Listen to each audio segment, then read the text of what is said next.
Chapter 27. A Bright Future.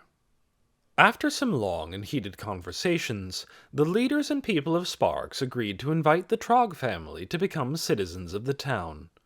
There were many arguments against this. 1. The Trogs had treated Dune very badly.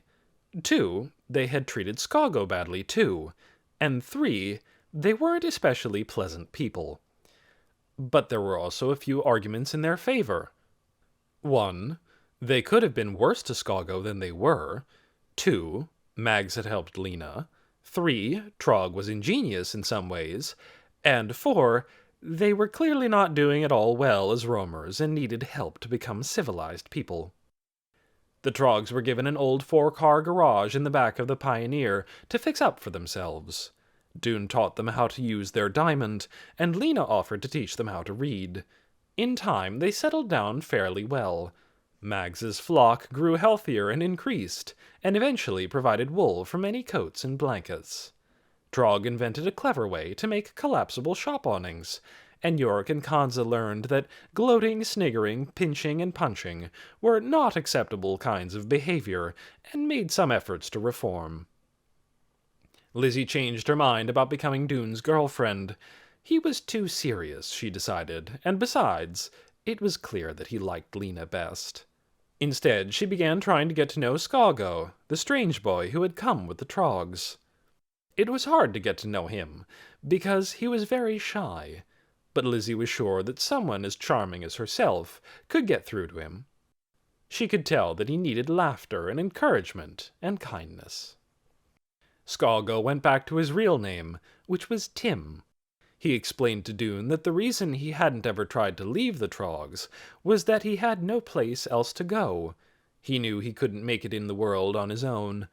But now that he'd come to Sparks, he decided he'd like to live with someone else. He moved into the Pioneer Hotel with the Gnome family, in a room on the first floor, so he didn't have to climb stairs.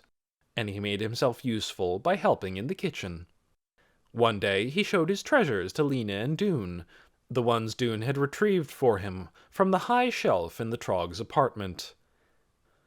There was a bracelet of glittery red stones that had been his mother's, a boar's tooth on a string that came from his father, 3 shiny pebbles he'd found in a stream, an ancient silver coin, and 2 things he'd found in Ember, a book of beautiful hand-drawn pictures of insects, and several drawings of a strange city that he'd discovered on the wall of one of the apartments he'd helped to loot.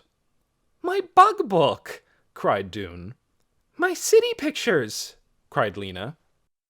When Skago found out that Dune and Lena had made these things, he offered to give them back, but Dune said he was planning to start a whole new bug book, and Lena said she'd like 1 or 2 of her pictures, but that he could keep the rest.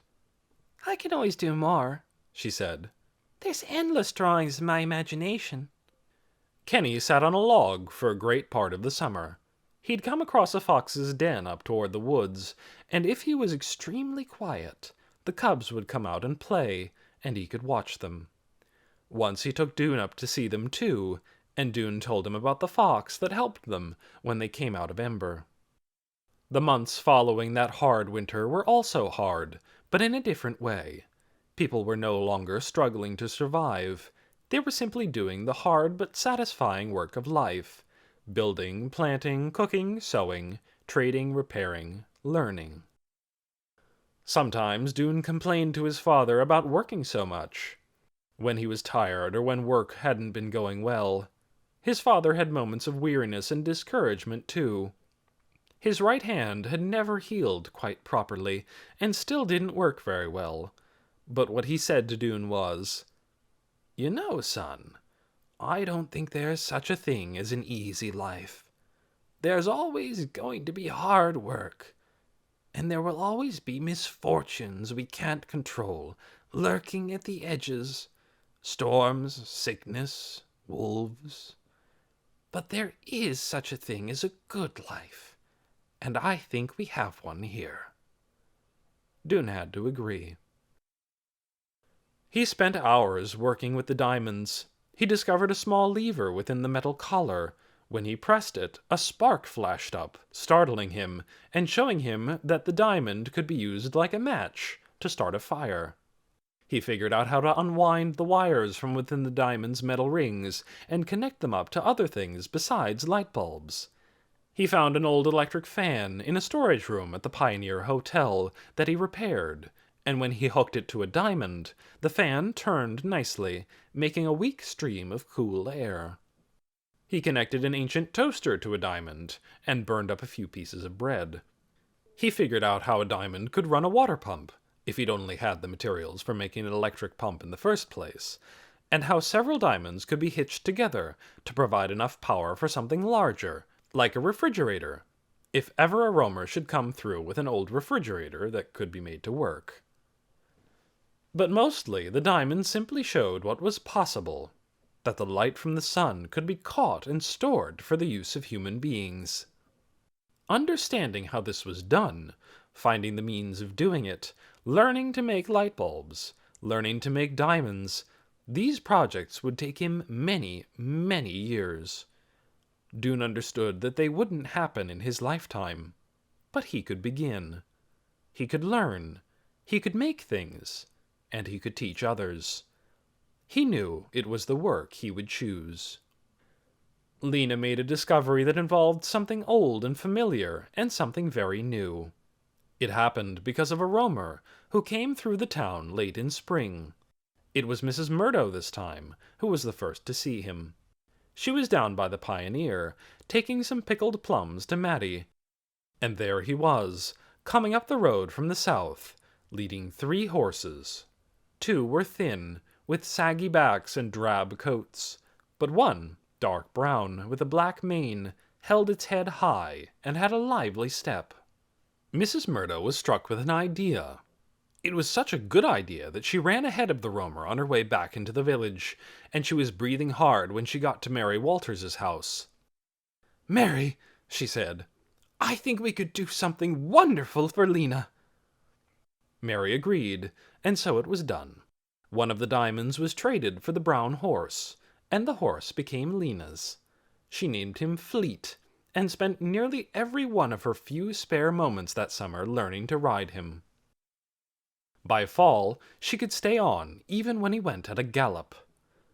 Time passed. More winters, not as dark or as hard as the first one. More wet springs, more hot summers. New houses rose, new fields were planted. Roamers came through with things the town needed, and sometimes these were bought with a diamond. In this way, little by little, diamonds ended up in other villages. The roamers told people in those villages where the diamonds had come from, and what they were for. And in time, light bulbs from the abandoned places, which had always been useless before, became items in the roamers' stocks. Sometimes people who'd bought the diamonds sent a message back to Sparks, asking to buy more diamonds, or wanting to know more about what the diamonds could do. Dune wrote up a booklet of information in response to these requests, and the students in the school helped him make copies of it. In this way, the diamonds and the knowledge of them spread slowly up and down the countryside. More and more, the villages in the area communicated with each other. The roamers, whose oxen walked slowly and who stopped often, were the main connection, so messages didn't go back and forth very quickly. This was what made Lena think once again about being a messenger. She began riding out across the empty lands to small settlements and towns, following the roamers' routes, but going far faster than they did, carrying letters and small packages from one place to another. Sometimes Dune went with her, sitting behind her and holding on around her waist, out to the ruins of ancient towns, where he gathered up old electric shavers and hairdryers and plugs and wires that might help him with his work. Sometimes Torin went with her. He called it going on roamer practice. Lena taught Torin the song she'd heard from the old roamer about Ember. She recalled the words by now, and she knew Mags had had it wrong. Mags had sung it this way.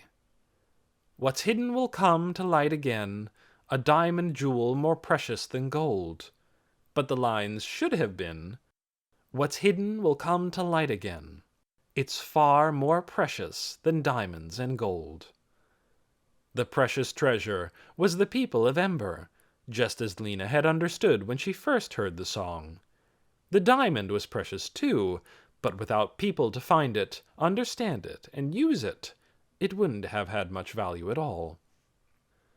Most often, however, Lena went on her trips alone. Mrs. Murdo worried a little that she would have accidents, or meet up with bandits, or get lost. "She's just a child," Mrs. Murdo fretted. "And yet," she reminded herself, "look at all the remarkable things she and Dune have done. It wasn't because they had extraordinary powers, really, but because of how well they used the ordinary powers everyone had. The power of courage, the power of kindness, the powers of curiosity and knowledge." Lena would be all right, Mrs. Murdo concluded. After all, she was growing up, and would soon be deciding on her own what she wanted to do. She asked Lena to please not go out into the wilderness during the very hottest or coldest parts of the year, and Lena agreed. Lena divided her time between helping Mrs. Murdo and Dr. Hester at home and going out on messenger trips. She loved embarking on these trips, readying the saddlebags Mrs. Murdo had helped her make, packing food and supplies, planning her route, and she loved arriving at her destinations and delivering the letters people had been waiting for. But most of all, she loved the trip itself. She loved slinging herself up onto Fleet's broad, strong back in the early morning and setting out, first at a walk as they went through the village, and then, when they got out into the empty roads, faster and faster, till they sped forward at a gallop, and the rushing air flicked through Fleet's mane and made Lena's hair stream out behind her. Maybe there was no happily ever after, as in that book of Edward's, but there was happiness sometimes, and she had it now, doing what she knew she was born for, to carry messages and to go fast. One day, on her way back from one of her messenger rides, it was nearly 5 years after the discovery of the diamonds, a bundle of letters slipped from one of her bags and fell to the ground. It was her fault. She hadn't packed very neatly. She saw it go, and she brought Fleet to a halt so she could get down and retrieve it. But one of the letters had somehow blown beneath his feet before he stopped, and it was torn to shreds. She picked up all the pieces she could find. It probably wasn't an urgent letter. It was for Edward Pocket, from a man in another town, who was also interested in finding books. But it would be embarrassing to have to admit that she'd ruined it. She stopped at the library to explain this to Edward. He wasn't there, but Dune was, bent over some thick volume with damp, warped pages. A thought struck Lena. She smiled to herself. "Dune, look," she said. She sat down beside him and spread out the bits of the torn letter. "I think most of it's here," she said. "Maybe you could help me put it back together." "Sure," he said. He started moving the bits around. "Let's see. This looks like it must say, and so then this would go here, and this..." He paused and looked up at her. "Haven't we done this before?" Lena laughed. So did Dune. A look went between them, like a quick current of electricity. Sparks grew and prospered in those years. New houses arose behind the Pioneer Hotel, built in clusters around small courtyards so families could live easily connected to each other. There came a day when one of these houses belonged to Lena and Dune. Poppy lived with them, and next door lived Mrs. Murdo, who created a neat and well-scrubbed place by herself until, a year or two later, she accepted an offer from Dune's father, who left his small cottage to be with her. And she did her best to tolerate the untidy but interesting heaps of small items he couldn't resist collecting. Much, much later, on the site of the ruined city Lena had seen from Casper's wagon, a new city slowly began to rise. A city of bright buildings with glittering rooftops. Not buildings so high they turned the streets into shadowy canyons, but buildings hardly taller than the trees that grew around them. It was a beautiful city, a sparkling, dazzling city, where trolleys powered by the sun carried people up and down the hills. Gardens flourished in schoolyards and between shops, and ships with colored sails arrived at the harbor from distant ports. Lena never saw this city, of course, not with her actual eyes, though she had seen something very like it with the eyes of her imagination. But her great-great-granddaughter lived there, and she kept, tucked away in a carved wooden box, the fragile old drawings that Lena had done. She took them out every now and then to look at, and marveled at how they caught the spirit of the city that Lena had never seen. But all that was many years in the future. Now, in the warm summer after the expedition to Ember, Lena is out in a field of wildflowers with Fleet. Dune is trying to hook up an old hairdryer to a diamond. Mrs. Murdo is sweeping the courtyard of the doctor's house, and Dr. Hester is in the garden scattering corn for the chickens. Torin is sitting nearby on a tree stump with his airplane. He makes it swoop and zoom. He is trying to imagine himself in it, traveling off to distant lands, being the greatest roamer who ever lived. Of course, he can't get off the ground, and he never will. But imagine that he could. Imagine that he could fly upward like a bird. He would see the green landscape of spring spread out below, with the river curving through it, the fields dotted with yellow mustard flowers and orange poppies, and the people out doing their work. Up higher he would see beyond Sparks the roads leading to other villages and settlements, and on the roads the roamers who connect one place to another. Then imagine he could fly even higher like an airplane. Now he could see the vastness of the earth below. The mountains would look like crumpled cloth, bleached white at the peaks. The lakes would glint like coins, roads would be threads, and the grassy hillsides and fields would be a green carpet as far as his eyes could see. Here and there clusters of dots would appear where people had settled, but there would be wide distances between them.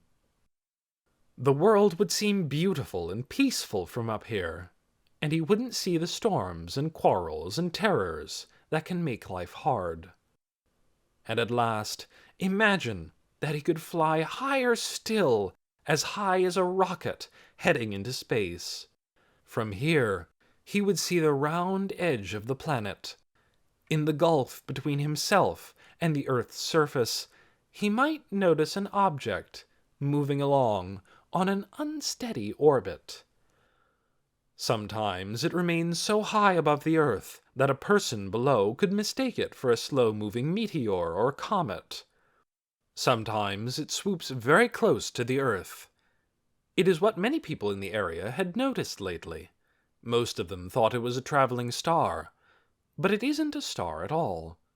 It's a small, unmanned spacecraft that set out toward Earth more than 200 years ago, after an astronomer named Hoyt McCoy, who lived in a town called Yonwood, made the first contact between the human race and beings on another world. At the time, his discovery was kept secret except for a privileged few. Other scientists were told, and so was the president of the country, who paused for a moment in his rush to war to contemplate what this discovery might mean. Eventually, some years later, the news leaked out. Newspapers ran headlines about little green men, and people got very excited. But after a while, when no little green men showed up, the usual concerns of life took over again, and the small craft making its way through space was nearly forgotten. 50 years passed. Then came the great disaster, and after that, there was no one who remembered it at all. But the spacecraft continued its journey, and those who had sent it continued to monitor its progress over the many decades of its flight. Finally, a few months before Lena and Dune made their trip back to Ember, it arrived. It has been collecting data to send back to its home planet. It will report that the magnificent and powerful civilization it had expected to find seems to have disappeared, and that a much smaller and humbler one has taken its place. It will observe that a great part of this world lies in darkness during the night, but not all. In some places, sparks of light shine, not fires, but electric lights, bright gleaming spots like diamonds in the darkness. The people here seem not to have lost everything that came before, the little craft will report. Some of them have survived. Some of their learning has, too. It seems clear that they are making a new start. The end of The Diamond of Darkhold, the fourth Book of Ember.